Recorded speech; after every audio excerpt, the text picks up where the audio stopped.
We are setting our deep dive coordinates for a period of just tremendous change, Iron Age Britain. We're going back to around 800 BC. A time before recorded history as we know it. Exactly. Yeah. A time where tribal societies were building these massive defenses and, discovering a material that would change everything. Our mission today is to really get into the daily life of the people we call the Celts. And that all begins with the technological revolution. I mean, when people finally figured out how to get iron from rock, the world just fundamentally changed. Right. What's so amazing is that iron was just so much stronger than bronze, which had, defined the whole previous age. This wasn't a small upgrade. It was huge. So when you say it reshaped the landscape, Yeah. what was the immediate, the practical impact of having better metal? Well, think about efficiency, for one thing. Better iron tools meant your plow wouldn't just break on heavy soil, Okay. and you could cut wood much more precisely for building things. But there's a bigger social idea here.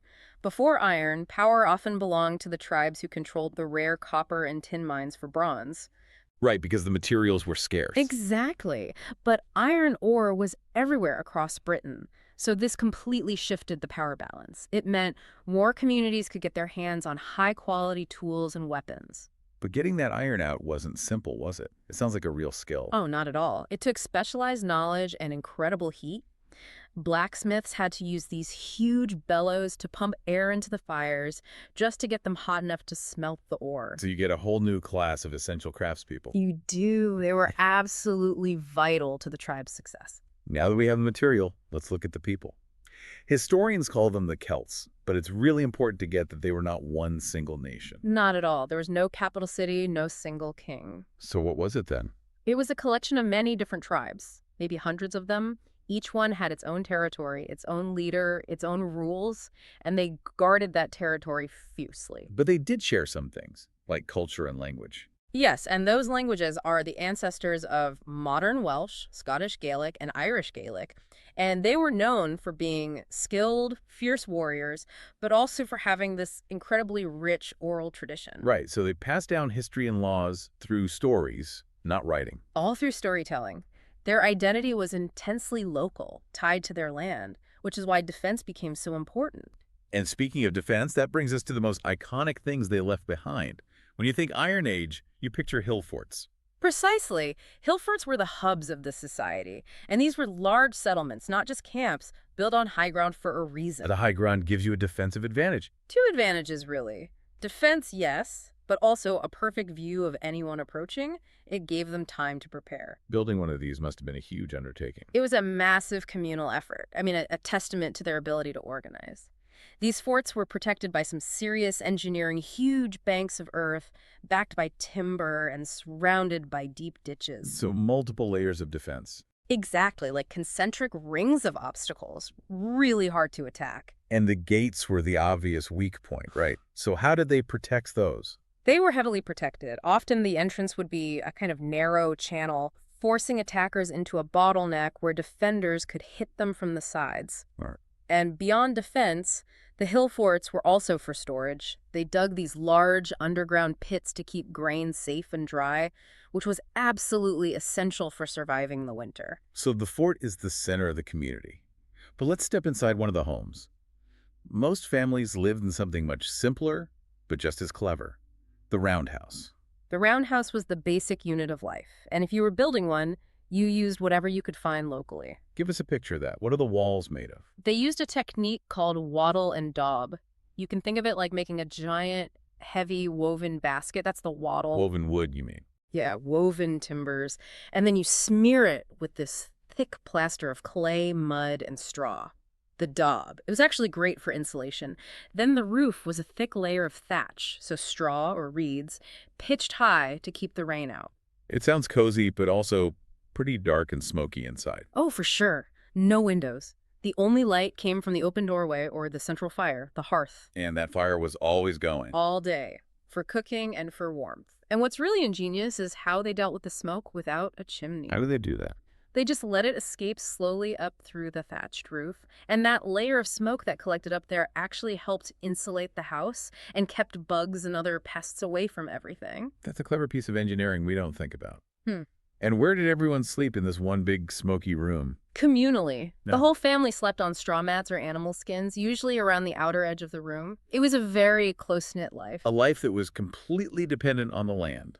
If we look at food, farming must have been the engine that drove everything. Absolutely. The main crops were emmer wheat and barley. They'd grind those for bread or cook them into a thick porridge. And the iron tools made a difference here too, I assume. A huge difference. The iron-tipped plows could turn the heavy British soil much more efficiently, especially when pulled by oxen. That meant they could grow more food and feed more people. And what about protein? Beyond the crops. Livestock were key. They kept cattle, sheep, and pigs for meat, milk, and wool. And in the warmer months, they'd go out and forage for wild berries, nuts, and honey. But the big challenge must have been winter. How did they make all that food last?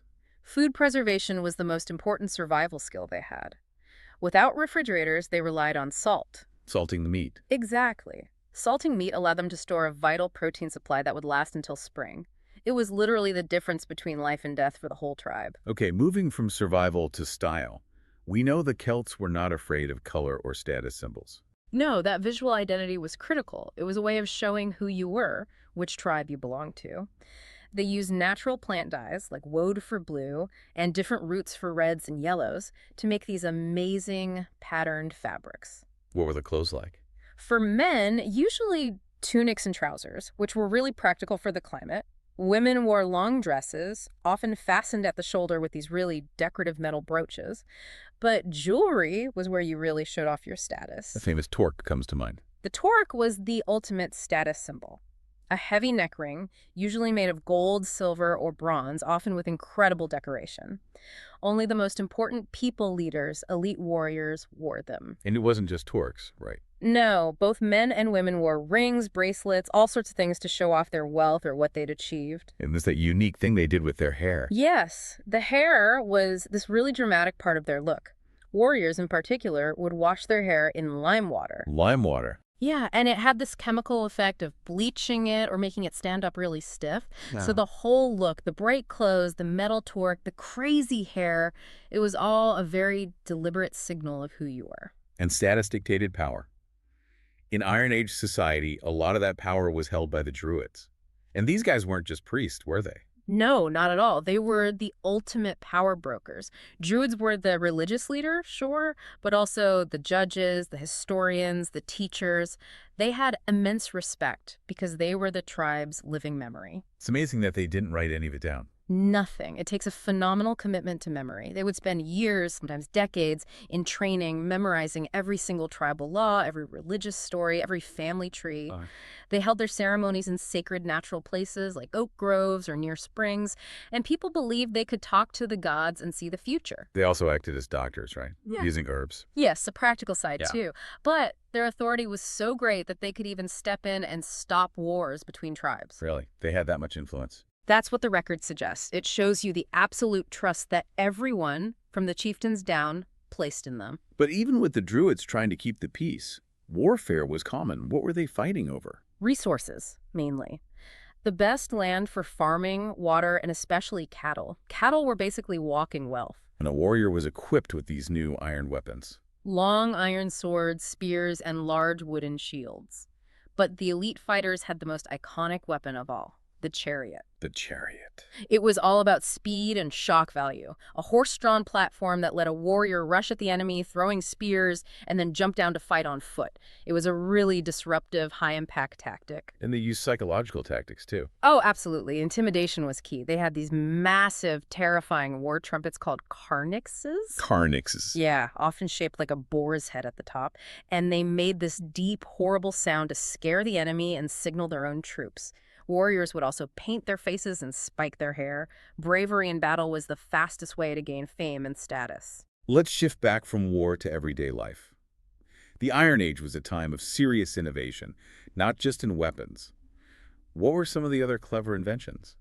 One of the most important was the rotary quern. Before this, grinding grain was just exhausting work, rubbing stones together. Right. The rotary quern was two heavy stones, one spinning on top of the other. It could grind flour so much faster, a huge time saver for every single family. And all that better iron must have changed how they worked with wood. It did. Carpentry improved dramatically. They had iron saws, axes, chisels. It meant better roundhouses, better carts, better chariots. They even put iron tires on the wheels to make them last longer. So with all this production, metal, grain, textiles, they obviously weren't just a closed-off society. They must have traded. They were deeply connected to a wider European network. They traded their raw materials, tin, iron, lead for luxury goods from the continent, things like fine pottery, glassware, and a big one, wine. And the trade routes followed the rivers and the coastline. Yes, those were the highways. And at first, it was all just bartering, swapping one thing for another thing of equal value. But then they started using coins, which is a huge step. It is. Later in the Iron Age, some of the richer tribes started minting their own gold and silver coins. And what's really cool is that they were often based on Greek designs they got through trade, but they added their own symbols, like horses or boars. So the coins become a sign of tribal identity. Both wealth and identity, yeah. And that brings us perfectly to their art. They developed this stunning, unique style called Latin art. Latin art is incredibly sophisticated. It's all about these complex, swirling patterns and curves.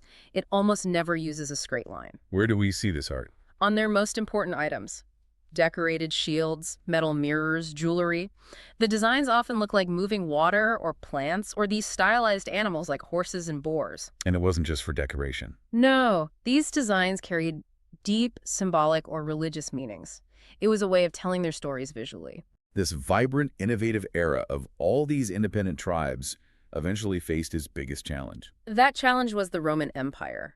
The Iron Age in Britain traditionally ends with the Roman invasion in 43 AD.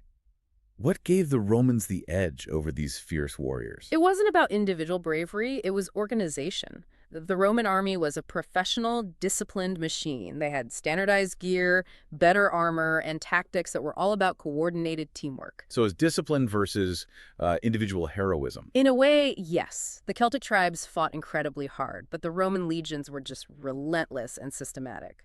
And it's also key that not all the tribes resisted. Some leaders chose to cooperate with the Romans to try and hold on to some of their power. And that outcome just fundamentally changed Britain. Completely. The Romans built new stone cities, straight roads, huge buildings, and you get this long period where Celtic culture is forced to mix with Roman culture. So if the Iron Age ended, did the Celtic culture just vanish? Not at all. It proved to be incredibly resilient. While the political era was over, many Celtic traditions, and especially their languages, survived, particularly in the west and north, what we now know as Wales, Scotland, and Ireland. The Iron Age, then, was this hugely defining era for Britain. It was full of technological breakthroughs, complex societies, and an amazing artistic tradition that was thriving long before the Romans ever showed up. Exactly. And if you look at the remains of their forts and the stunning metalwork they left behind, you can still feel the ingenuity and sophistication of these tribal societies. In a way, the foundations of modern Britain were built on those Iron Age innovations. That's a great thought to leave you with. Good luck with your studies.